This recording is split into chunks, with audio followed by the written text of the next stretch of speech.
Ladies and gentlemen, boys and girls, children of all ages, welcome to Pitch Talk. We are fans of football dropping vlogs, videos and podcasts on the beautiful game. Check out our videos on YouTube and Instagram's IGTV, including special feature segments, 5 minutes with the G, the Straight Shootin View, coaching with JBK. We produce, record and edit video content and audio on Apple Podcasts, Google Podcasts, Verbal, Podomatic, Anchor, Spotify and other podcast platforms. Join the Pitch Talk revolution on Twitter, Instagram, Facebook and www.pitch-talk.com. The pitch is where we eat. The pitch is where we sleep. And the pitch is where we talk. I can see you now. I can see you now and then. I can see you now. The Straight Shootin View. Hey everybody, what is up? My name is Straight Shootin LJA and welcome to another episode of the Straight Shootin View. Now, two things I want to talk about, among a myriad of things. And the first is going to be about Gary Lineker versus the BBC. But the second will be about expectation. And they do dovetail into one another. But where I'm going to go with the Gary Lineker issue. Him versus the BBC, I won't bore you with the details of it because you probably seen it splashed all over every mass media outlet and little media outlet trying to get a bit of cheap shine. But where I'm going to go is this. It's expectations. This has been kind of the key thing here because for me, the BBC are expected to be impartial. They're expected to be that way because they're funded by taxpayer money. And that is the underlying crux of the argument and the fallout between Lineker and the BBC. Because what he tweeted about was criticising government policy. I'm not going to get too political on it, but what Gary Lineker said, I actually do agree with. And of course, with the kind of refugee immigration crisis and all of that stuff, it's a case of it's about the language used.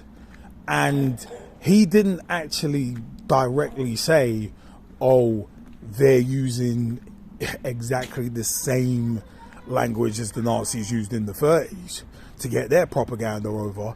But propaganda is the key here because to get everybody on board with something and to get everybody thinking that they're on the right side, it essentially is propaganda.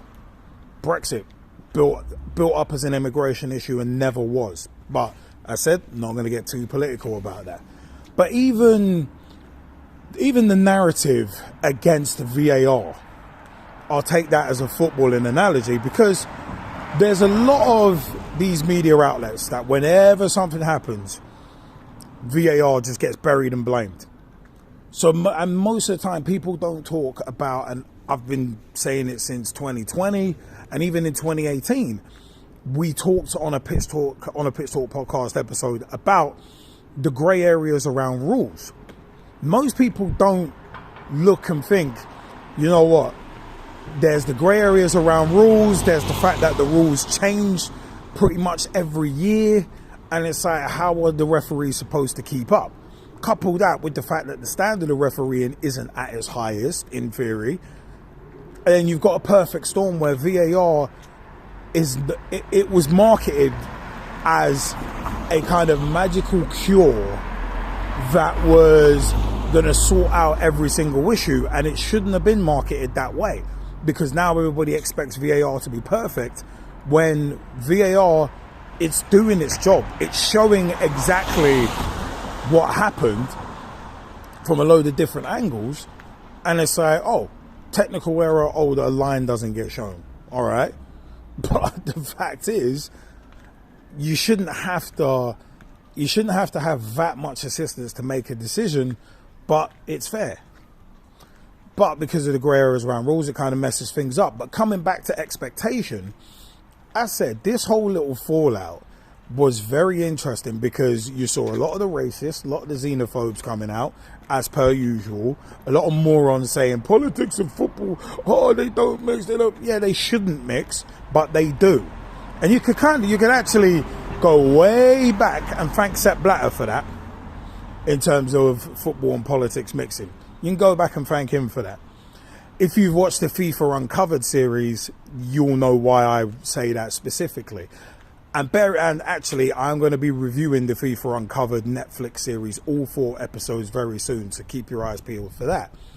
But you got to look at this as the whole thing was clearly a distraction to distract from the actual issue, because then every media outlet, instead of running with, oh wait, hold on, what Gary Lineker said, actually he's right, let's delve deeper into that. It was just, oh, Lineker shouldn't be sitting in his ivory tower saying this, saying that, oh, this and that, oh, match of the... And then even the thing about match of the day and it being, some people are like, oh, it's the best one I've ever seen, oh, no talking from the pundits, da, da, da. Admittedly, I watch MOTD on the iPlayer, and most of the time, it depends on who's on, but most of the time, I do fast forward through the punditry. But a lot of that is because, obviously, with me doing the pitch talk shows over the years, I can pretty much do my own punditry on a match. I don't need to listen to, say, Roy Keane do it. And I've had my view on him. I don't need to listen to Gary Neville talk out of both sides of his neck. Talked about him on Straight Shootin View episodes before. But the fact is, match of the day was literally 20. There was an odd episode of it because it was 20 minutes long, and it does show how padded the show is. And I've always said to people, MOTD is generally 45 minutes long if you fast forward through the punditry, because the punditry takes up half the show. But there were some people saying, oh, look, the ratings jumped up by 500,000. Oh, yeah, look, see, this is proof that this is the way it should go. And it's like, well, no, because if MOTD stayed like that, then it's just like anything else. It's not the national institution that we've all grown up on. So, yeah, it doesn't stand out. I can go on YouTube and watch highlights like that with no commentary and no punditry or anything like that. So it is one of them where it's like, that's not the way forward.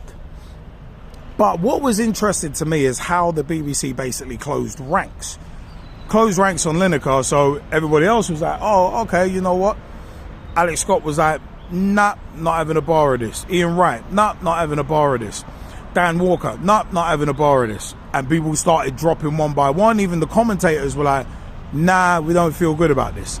Because I look at it as, if they can do it to someone like Gary Lineker, who's their top paid freelancer, not a BBC employee, remember that, that's a fact that most conveniently forgot. It's a case of then that can be done to anybody. That could be done to Steve Wilson. That could be done to Micah Richards. That could be done to any number of staff that are freelancers. And if you're trying to say that politics and football shouldn't mix, and you're impartial, but then someone expresses an opinion that your paymasters don't agree with, and your instant reaction is to suspend them, yeah, you got to review, you got to majorly review everything.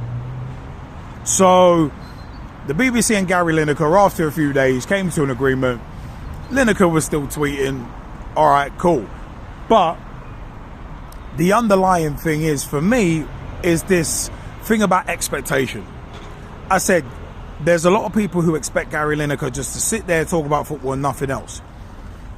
But then when something happens, when something big happens, people expect, like footballers, pundits and that, not to say anything, even though they're human beings. Like there were, coming back to Marcus Rashford, when he was campaigning for free school meals for kids, it was like there were a lot of people saying, oh, he should just stick to football. And it's like, no, he's actually doing something good and using his platform, using his influence for something positive. And people were like, no, you shouldn't be doing that. And it's like, why not? He's a human being. He grew up in this country like everybody else did. Like, he grew up like under impoverished circumstances. So why shouldn't he campaign for something he feels strongly about? It's the same with Gary Lineker. Why shouldn't he say something about something, an issue he feels strongly about? Why? Oh, he's got a contract. Yeah, he's a freelancer. Freelancers are not precluded from having opinions about anything. I've been a freelancer for a long time, freelance videographer, video editor for a long time, and I've worked with certain companies, and if they had said to me, right, you can't say this, this, and this on social media, I'd be like, well, you actually can't control that. I'm not an employee of yours. So you can't tell me that I can't do this or do that. I'm not actually bringing the company into disrepute. Because you look at what Gary Lineker said. He didn't directly say it about the BBC. He didn't say it on Match of the Day. He didn't say, oh, these are the views of the BBC. They back me on this. He didn't say any of that. And also, it was about politics. It wasn't even about football. And it was a personal opinion said on his personal social media account, not a BBC Gary Lineker account. So, yeah, it was that. And also as well, where it's like, Lineker was right in what he said, but it's one of them where, but when it came to criticising Qatar, the BBC were encouraging it and basically ordered him to say, yeah, you know what, you need to say something during the BBC coverage of the World Cup about Qatar and the human rights. So you want him to shoot his mouth off and say stuff, say what he feels about other countries, but when it comes to here, nah, keep your mouth shut.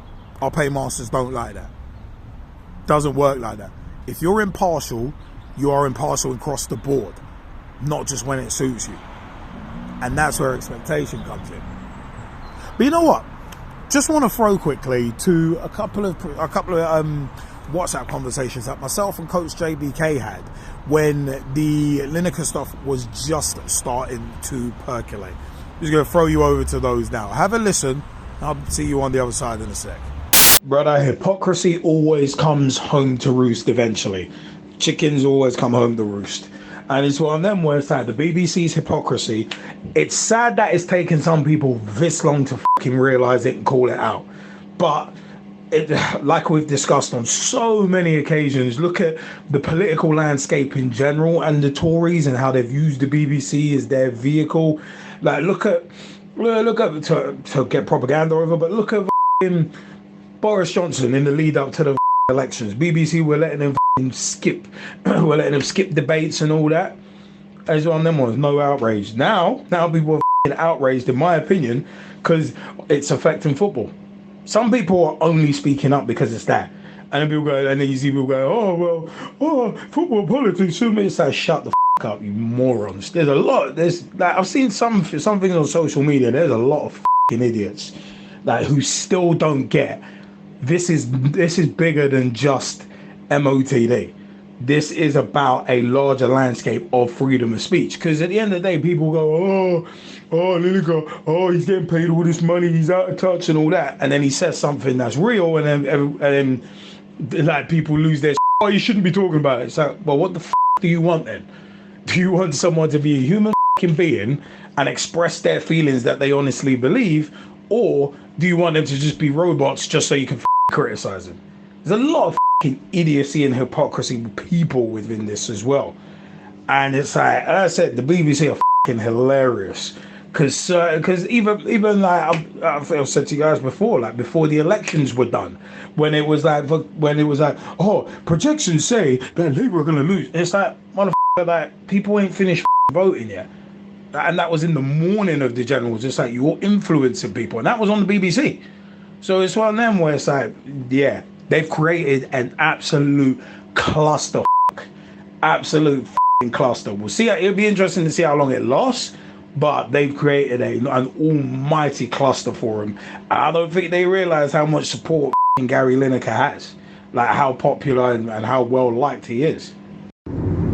Just want to ask a question, and I think this is definitely one that I can probably ask with a bit of conviction. It's going to be weird not to see Match of the Day, and I know everything has an expiry date, but are we actually basically seeing the end of Match of the Day as we know it for something that's been a stable for years? I know over the years that they have tried to change it up and put it on the ITV and blah blah blah, but it literally came back to the BBC for a reason. Especially when the ITV were trying to put it on at 7 o'clock. Like, nobody was watching it at 7. It's not happening. But it's one of those weird ones where you're like, are you sure that everybody wants to see the end of this? And I know this is bigger than football, but it might be just weird just to say there's no longer going to be football on BBC, especially with BT Sport taking over and Sky Sports having their highlights as well. It's almost going to be like, right, BBC have basically screwed themselves and the rest of Britain up, who wanted to watch football for free, essentially. I don't think it'll be the end for Match of the Day, because as we saw with the Andy Graham Richard Keys thing, there will always be someone willing to take the place of someone else for the right amount of money or perks or whatever. There will always be a replacement. And MOTD is a national institution, and it is one of them ones. I said they could just, there will be someone out there willing to take that place, someone whose dream it is to have been on Match of the Day. And I'm not putting my hat in the ring for it, but it is one of them ones. Someone whose dream has always been to present Match of the Day will go for it, and then Football Focus, and then Final Score. So it's one of them where it's like, nobody is irreplaceable and no show is irreplaceable either. And also as well, in terms of the free-to-air thing, remember BBC are going to be getting Champions League for the highlights. As I mentioned on a recent episode of the Straight Shootin View, they're going to be getting them from 2024, 2025. So there is still going to be free-to-air football and highlights and stuff. And at the end of the day, it might be one of them ones where they move to the BBC freestyle model and they make it all online, and then they put the highlights up there. So all you really need is commentators. You don't need presenters for that. So they might go that way. So yeah, there's ways around it. And the BBC, leopard changing spots, you fill in the rest. That's the way I look at them anyway. It is sad though that, as I said, some people are just standing up and saying something because it's affecting football.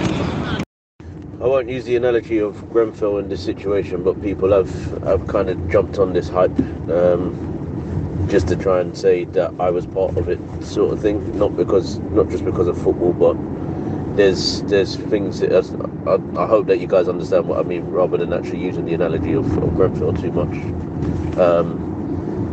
But it's almost like I was part of it, I was there, but I saw this, I saw that, and really and truly they probably were sitting at home watching it on the TV.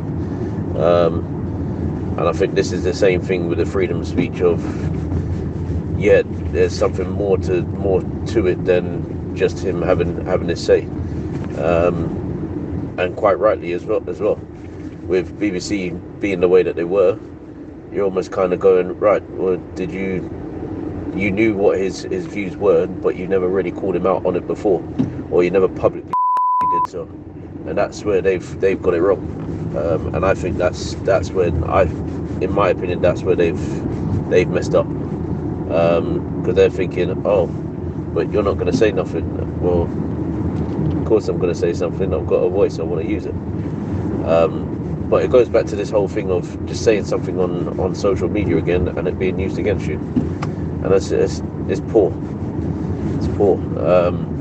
I see what you mean in terms of in terms of MOTD still being an institution and probably still getting the game time. Quite rightly put as well, game time. But I'm also concerned that it's not going to be the same, and that people will just go, I'm not going to watch this, and they'll find something else to watch. And if the Champions League is coming in 2024, 2025, well, then it could. I think it's what you said. I think they're going to just go through the BBC Three route and just keep it that way, which then means, do they really need anybody to be watching it that much, or do you just need, as you said, commentators? But it'll be an interesting one going forward, because this is not over for sure. No, it's interesting you use the Grenfell analogy there, because there was a lot of bandwagon jumping there, and a lot of people saying, "Oh, look, I've been saying this for ages. Yeah, I agree. Oh, yeah, this and that," and using it for their own agendas. And there's obviously a lot of us who, for a long time, have criticised this Tory government. For a long time, have criticised the BBC and their complicity in putting over the manipulation of narrative and also the BS propaganda as well, and BBC basically becoming a propaganda machine for that conservative government. And at the end of the day, some people are a day late, in my view, are a day late and a dollar short in calling it out. Just like what I've been saying with the Qatar World Cup. It's like, where was everybody in 2016 when Amnesty International first put out their report, and we were doing pitch talk shows in April 2016 discussing that? Like, where was everybody then? Everybody wanted the bandwagon jump in 2021 when it's way past too late. It's similar with this kind of thing with the immigration thing. It's like, okay, all of these people piping up now, including Gary Lineker, where were these people during the Windrush scandal? Because this is just, to me, this is an evolution of that. But a lot of people either didn't know about the Windrush scandal or just didn't care. They're just like, that's just those people. Not realizing that the foundations laid with the hostile environment there would have ramifications further down the line. And this is one of my issues with a lot of it, because now it's on them ones where the BBC are trying to basically limit, as much as they say they're not, their actions speak louder than their words, and they're trying to limit Gary Lineker's free speech on this divisive issue. But then if they can silence him and get him and basically get him out, if they're going to do that, because he's suspended, not fired, then look at the message that sends to everybody else. And is everybody else going to quit in solidarity?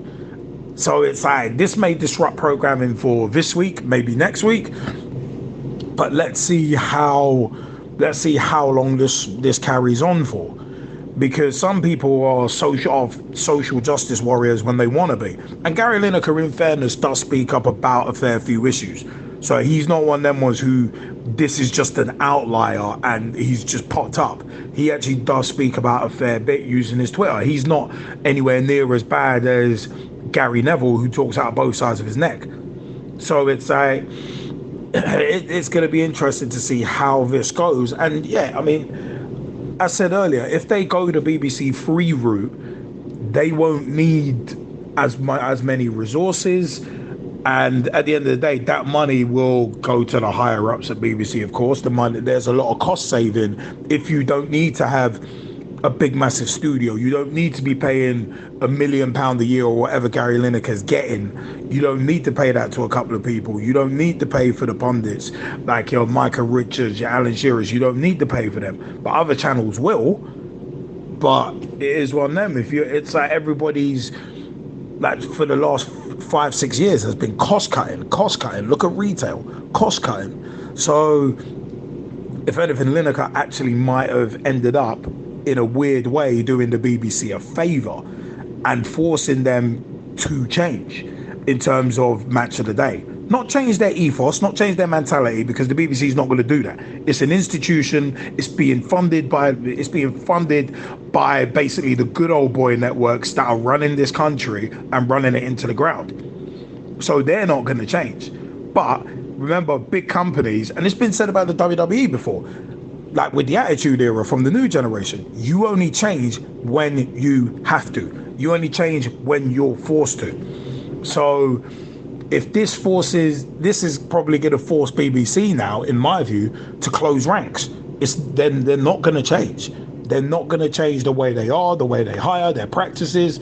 And even so as well, one thing as well, Gary Lineker, I think, is a freelancer. I don't think he's actually contracted to the BBC exclusively, because he does BT Sport work. So if he's contracted as a freelancer, he's got a lot more freedom. He's not an actual employee. So if they're doing this to him and cutting him off, then it's like, okay, what are they going to do to any employees supporting him? That's where it starts getting interesting for me. Like, where it's like, okay, what about the employees? Are you gonna start like sacking them? So it's going to be interesting to see where this goes from here. Are they going to start sanctioning actual employees? Because as I said, Gary Lineker, they could say, all right, cool, we're just not going to use your services no more. So they've suspended someone essentially who's not even an employee of theirs. So it's like, how do you even do that? It doesn't make much sense. Was Gary Lineker right to say what he said? And are the BBC absolute hypocrites for the way they tried to treat him? And of course they didn't expect the backlash, did they? Dug yourself a grave with a fork and spoon right there. And also as well, the Match of the Day episode having 500,000 more viewers than usual. Why do you think that was? I think it's just down to morbid curiosity.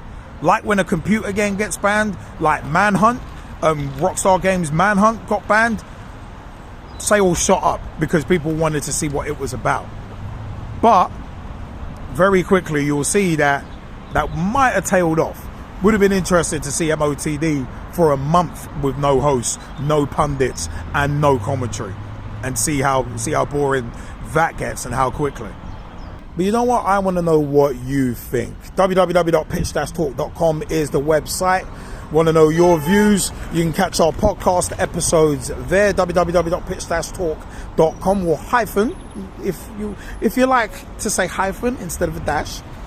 But you know what? youtube.com/Pitch Talk for all of our videos. At Pitch Talk on YouTube, at Pitch Talk on Twitter. Tweet with us, follow us, see what we are up to. We're also on Instagram at Pitch Talk as well. We're on TikTok. We're on Reddit at Pitch Talk. Facebook.com/Pitch Talk. Become fan, become friend, become a member of the group. Join the footballing revolution we're working so hard to create. And, well, Google Podcasts, Apple Podcasts, Spotify. Everywhere you pick up your podcast is where you can find ours as well. I have been Straight Shootin LJA, and until next time, see you later on the Straight Shootin View.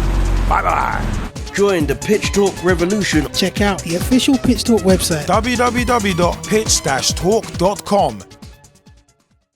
Ladies and gentlemen, boys and girls, children of all ages, welcome to Pitch Talk. We are fans of football dropping vlogs, videos and podcasts on the beautiful game. Check out our videos on YouTube and Instagram's IGTV, including special feature segments, 5 minutes with the G, the Straight Shootin View, coaching with JBK. We produce, record and edit video content and audio on Apple Podcasts, Google Podcasts, Verbal, Podomatic, Anchor, Spotify and other podcast platforms. Join the Pitch Talk revolution on Twitter, Instagram, Facebook, and www.pitch-talk.com. The pitch is where we eat. The pitch is where we sleep. And the pitch is where we talk. I can see you now.